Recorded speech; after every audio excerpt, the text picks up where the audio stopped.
안식일이 다 지나고 안식 후 첫날이 되려는 새벽에 막달라 마리아와 다른 마리아가 무덤을 보려고 갔더니 큰 지진이 나며 주의 천사가 하늘로부터 내려와 돌을 굴려내고 그 위에 앉았는데 그 형상이 번개 같고 그 옷은 눈같이 희건을 지키던 자들이 그를 무서워하여 떨며 죽은 사람과 같이 되었더라.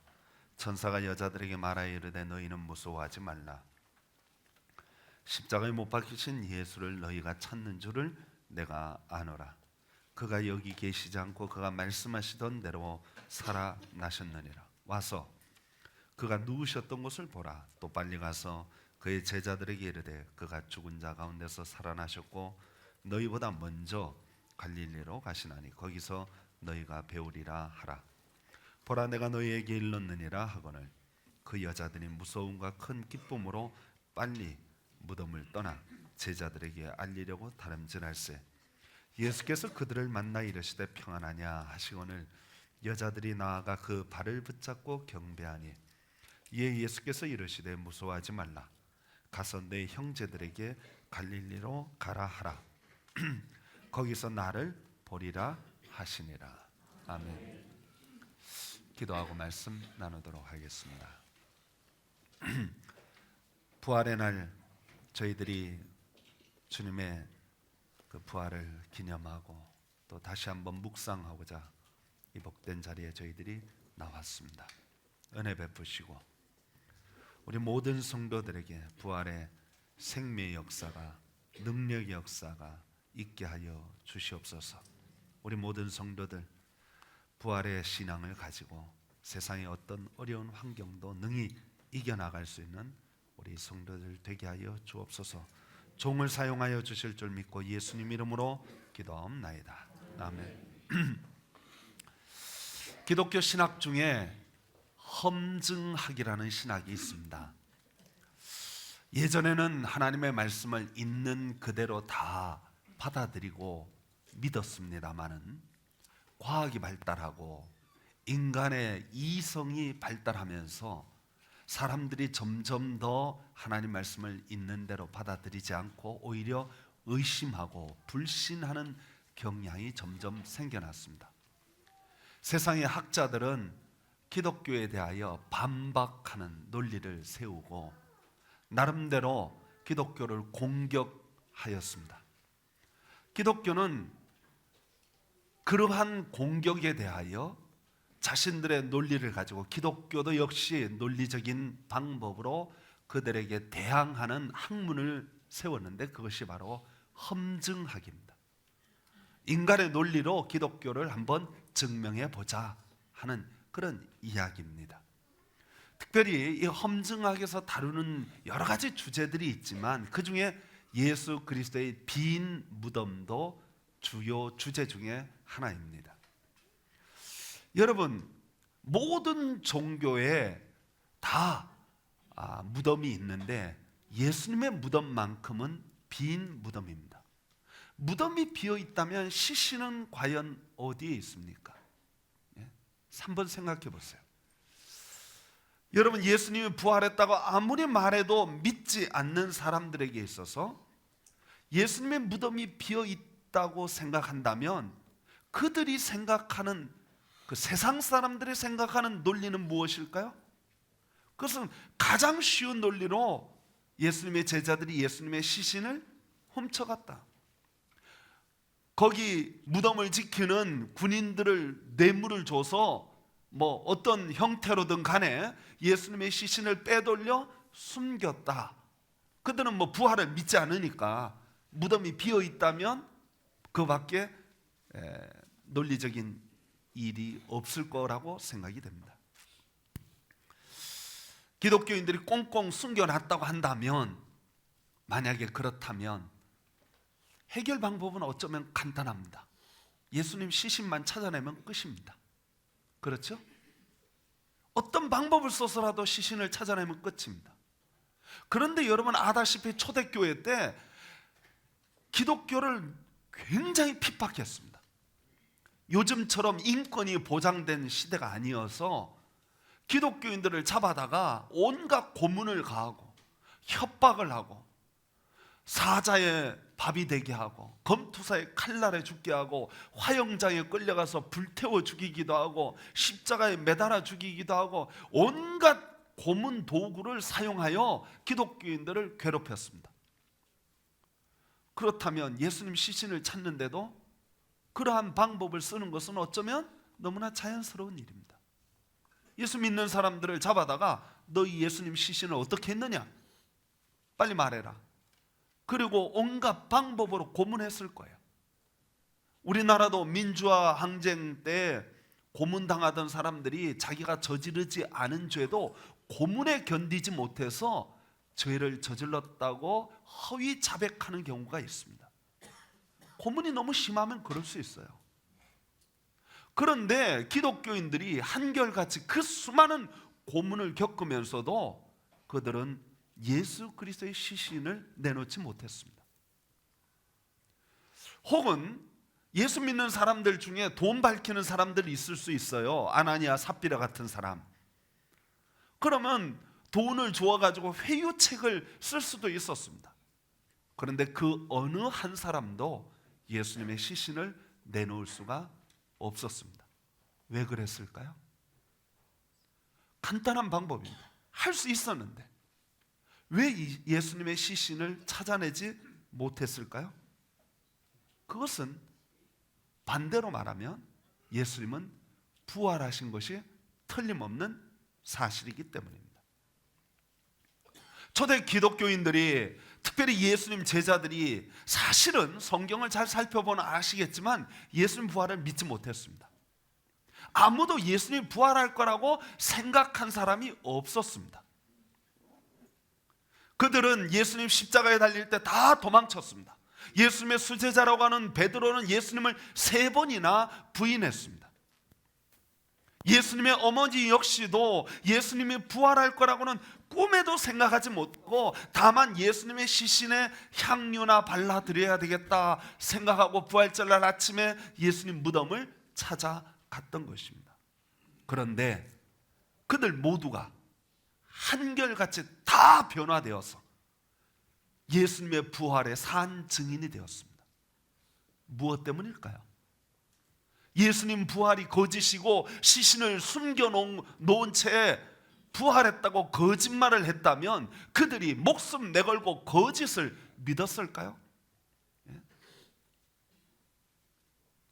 부활의 사건이 아니고서는 그들이 생명을 내걸고 부활신앙을 증거한 이유를 찾을 수가 없을 것입니다. 여기서 우리는 기독교의 부활신앙의 첫 번째 증거가 빈 무덤임을 알 수 있습니다. 세상 사람은 다 죽으면 끝이라고 생각합니다. 인간은 모두가 다 죽음을 향해서 가고 있습니다. 죄송한 말이지만 여기 있는 모든 분들이 100년 안에 아무도 이 땅에 있을 분이 없을 거예요. 아마 100년도 안 갈지도 모르겠어요. 예? 세상에 자랑하던 명예, 지식, 권세, 그 세상의 모든 자랑하던 것들이 죽음 앞에서는 무용지물입니다. 하나도 가지고 갈 수가 없습니다. 그럼에도 불구하고 사람들은 죽음을, 정말 이 썩어지고 냄새나는 이 육신을 커다란 무덤을 만들어서 화려하게 장식을 하는 것을 볼 수 있습니다. 제가 필리핀에서 보니까, 필리핀 더운 나라잖아요. 공동묘지가 있는데 어떤 공동묘지에는 에어컨도 설치되어 있어요. 묘지에. 특별히 중국 사람들은 조그만 집을 지어서 거기에 묘를 안치하는데 사람도 들어갈 수가 없어요. 그런데 거기에 뭐가 설치되어 있냐? 에어컨이 설치되어 있어요. 죽은 시신이 시원하게 사시라고. 참 이해를 할 수 없죠. 예? 애굽의 피라미드나 중국 진시황의 무덤도 보면은 너무나 어마무지하게, 정말 인간의 상상을 초월할 정도로 엄청나게 지었지만 사실은 무엇입니까? 헛것입니다. 종교적으로 유명한 사원들을 찾아가 보면 거의 대부분이 다 무덤입니다. 성당에, 가끔 큰 성당에 가보면 시신을 유리관에 넣어서 보관하는 것을 가끔 볼 수 있습니다. 저는 그거 보면서 좀 이건 아니지 않는가 하는 생각을 가지게 됩니다. 로마의 바티칸 성당이 있죠. 성 베드로 성당이라고 합니다. 그건 뭐냐면요, 베드로의 시신을 모시고 거기에다가 성당을 지은 거예요. 그들이 베드로의 시신이 여기 있다, 따라서 기독교의 모든 권위가 여기에 있다 라고 주장하기 위하여 베드로 성당을 세운 것입니다. 어떻게 보면 정말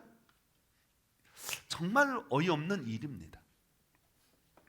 가끔 장례식에 가서 보면은 대성통곡하는 분들이 있어요. 억울하게 죽은 경우도 있고 정말 뜻하지 않는 사고로 죽는 경우도 있습니다. 인간의 말로 뭐라고 위로할 수 없을 만큼 슬피 우는 것을 볼 수 있지만, 그러나 우는 그분도 얼마 안 있으면 죽게 될 것이 틀림없습니다. 사람들은 죽음 앞에서 다 당황하고 두려워하고 떨고 있습니다. 그래서 사람들이 사람을 위협할 때 너 죽여버려, 그러면 다들 겁을 먹는 거예요. 사실은 다 죽을 사람들인데, 권력을 갖고 있는 사람들이 늘 자기의 반대 세력의 입을 다물게 하기 위하여 죽음을 사용합니다. 독일의 히틀러가 그랬습니다. 600만 명의 유대인들을 학살했습니다. 소련의 스탈린이 그랬고, 중국의 모태똥이 그랬고, 북한의 김일성이 그랬습니다. 권세 있는 사람들은 자기 반대 세력의 입을 다물게 하기 위하여 쓸 수 있는 가장 쉬운 방법으로 죽음을 선택한 것입니다. 예수님을 잡아 죽이려고 했던 대제사장 가야바와 바리새인과 장로들과 서기관들도 역시 마찬가지였습니다. 이스라엘에 예수님이 큰 인기를 끌고 하나님 나라의 복음을 증거하니까 그 입을 다물게 하기 위하여 가장 쉬운 방법이 뭐냐? 한 사람 죽이면 끝장나는데, 예수님만 죽이면 예수님을 따르는 무리들은 다 흩어질 것인데, 어떤 수단과 방법을 써서라도 예수님 죽이자. 그래서 그들은 가짜 증인을 내세워서 예수님을 누명을 씌웁니다. 그리고 그 예수님을 십자가 형틀에 죽입니다. 처음에는 그들의 예상대로 됐어요. 제자들이 다 흩어졌으니까, 다 도망갔으니까. 그들은 속으로 생각했습니다. 야, 이제 됐구나, 이 예수교는 다 없어지겠구나. 아마 그 순간 사단 마귀도 쾌재를 불렀을지 몰라요. 야, 이제 우리가 이겼다. 그러나 성도 여러분, 그들이 아무리 죽임으로 막으려고 해도 진리는 막을 수가 없어요. 여러분, 그 동화책 중에 그런 거 아시죠? 임금님 귀는 당나귀 귀 아시죠? 임금님 귀가 당나귀 귀예요. 그러니까 큰 모자를 쓰고 있는데 이발사가 이발하면서 그 귀를 다 본 거예요. 근데 임금님 귀가 당나귀 귀라는 거는 말만 하면 다 죽여버리는 거예요. 그럼 절대로 말을 못하니까 이 사람이 숲속에 들어가서, 사람에게는 말할 수가 없고 숲속에 들어가서 임금님 귀는 당나귀 귀 말했더니 바람만 불면 숲에서 뭐가 들려요? 임금님 귀는 당나귀 귀라는 거예요. 여러분, 죽음으로 위협하면서 말하지 못하게 한다고 해서 진리가 가려집니까? 절대로 그렇지 않아요. 기독교 초기 역사 300년 동안 얼마나 많은 박해를 가했습니까? 기독교인들의 입을 다물게 하기 위하여 얼마나 많은 사람을 죽였는지 모른다. 그래도 진리가 어찌 가려질 수 있겠습니까? 예수님은 부활하셨습니다. 말씀하신 그대로 부활하셨습니다. 사실 예수님은 이 땅에 계실 때 여러 차례 본인이 장로들과 대제사장들의 손에서 죽고 사흘 만에 다시 부활할 거라는 것을 말씀하셨습니다. 이를테면 마태복음 16장 21절 말씀에 보면, 이때로부터 예수 그리스도께서 자기가 예루살렘에 올라가 장로들과 대제사장들과 서기관들에게 많은 고난을 받고 죽임을 당하고 제3일에 다시 살아나야 할 것을 제자들에게 가르치시니, 마가복음 8장 31절에도 비슷한 말씀이 있습니다. 인자가 많은 고난을 받고 장로들과 대제사장들과 서기관들에게 버림받아 죽임을 당하고 사흘 만에 살아날 것을 비로소 그들에게 가르치시고, 누가복음에도 24장 7절에 이르시기를 인자가 죄인의 손에 넘겨져 십자가에 못 박히고 제3일에 다시 살아나야 할 것이다 그랬습니다. 성도 여러분, 예수님은 공개적으로 자신이 죽고 3일 만에 다시 부활할 것이라는 사실을 여러 차례 이야기했습니다. 그래서 예수님을 죽인 그 대제사장들과 바리새인들이 그 사실을 알았어요. 그래서 사흘 동안 그 무덤을 로마 군인들을 보내서 지키게 하자. 그 예수님이 부활한다고 했는데 제자들이 그 부활을 이야기를 확증시키기가 시신을 훔쳐갈지도 모르니까 무덤을 지키자, 그렇게 했던 것입니다. 문제는 적들은 예수님 부활에 대하여 의식을 하고 있었지만 예수님의 제자들은 아무도 그걸 생각하지 않았다는 것입니다. 예수님 제자들은 예수님 부활을 목격하고서도 오히려 의심하는 사람도 있었습니다. 그런데 그들이 어느 순간 예수님 부활이 정말 사실이라는 것을 확증한 그 순간, 배신하여 도망치던 그 제자들, 살기 위하여 자기 목숨 살기 위하여 흩어졌던 그 제자들이 사망아 내 이기는 것이 어디 있느냐, 사망아 내 쏘는 것이 어디 있느냐 하며 담대히 순교의 자리로 나오는 믿음의 용사로 바뀌어졌습니다. 배신하고 예수님을 등졌던 그 제자들이 믿음의 용사로 다시금 나오게 된 것입니다. 믿음 없던 자들이 믿음 있는 자로 바뀌어진 것입니다. 그것은 다른 것이 아닙니다. 부활의 능력 때문입니다. 예수님 말씀하신 그대로 이루어졌기 때문입니다. 기독교는 부활로 말미암아 시작되었습니다. 예수님의 부활은 확실합니다. 지난 초기 기독교 300년 동안 수많은 박해를 견딘 것이 바로 부활 신앙에 대한 믿음 때문이었습니다. 중국 공산당, 소련 공산당, 북한 공산당 치하에서도 그들이 신앙을 굳건히 지켰던 것은 우리를 죽여도 다시 살아나는 이 부활 신앙을 가지고 있었기 때문에 그들은 죽음을 두려워하지 않고 부활 신앙으로 그 모든 어려움들을 극복해 낼 수 있었던 것입니다. 오늘날 이 기독교가 지난 2000년 동안 수많은 우여곡절을 겪으면서 폭발적인 부흥을 할 수 있었던 것도 다른 것이 아닙니다. 부활 신앙 때문입니다. 요즘 우리 대한민국의 기독교가 점점 더 추락하고 있습니다. 계속해서 감소하고 있습니다. 여러 가지 원인을 이야기하고 있습니다. 여러 가지 분석을 하고 있습니다. 그러나 여러분, 죽음으로 위협할 때에도, 기독교인들을 직장에서 쫓아내고 말로 다 할 수 없는 핍박을 가할 때도 기독교가 살아날 수 있었던 힘은 부활 신앙 때문이었습니다. 오늘날 이 대한민국, 이 조국의 기독교가 다시 살 수 있다면 그것은 다른 데 있지 않습니다.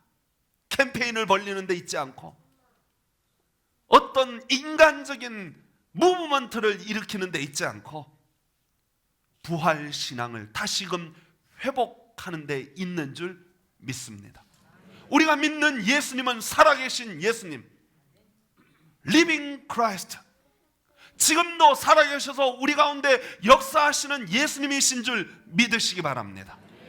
우리 가운데 지금도 예수님께서 확실하게 살아계셔서 모든 환난과 역경을 극복해내고 심지어 우리를 죽인다고 하는 죽음의 위협 앞에서도 당당하게 일어설 수 있는 것은 살아계신 예수님에 대한 확신 때문인 줄 믿습니다. 저와 여러분들이 회복해야 될 신앙이 있다면 다른 것이 아닙니다. 부활 신앙입니다. 우리 교회가 살 수 있는 길이 있다면, 우리 교회가 다시금 부흥할 수 있는 길이 있다면 그것은 다른 데 있지 않습니다. 살아계신 예수님에 대한 믿음, 주님이 나와 함께 하시면 능치 못함이 없다는 이 믿음, 오늘도 살아계시고 역사하신다는 이 믿음을 우리가 소유할 때 우리 앞에 있는 모든 장애물을 극복할 수 있을 것입니다.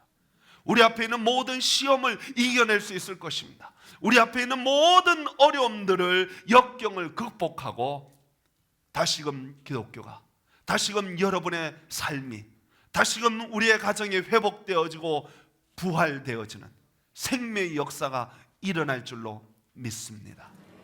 성도 여러분, 이 부활의 날 저와 여러분들이 생명의 주, 살아계시고 역사하시는 주, 부활의 주, 우리 주님을 확실히 믿고 다시금 일어서 승리하는 저와 여러분 되기를 간절히 축원합니다.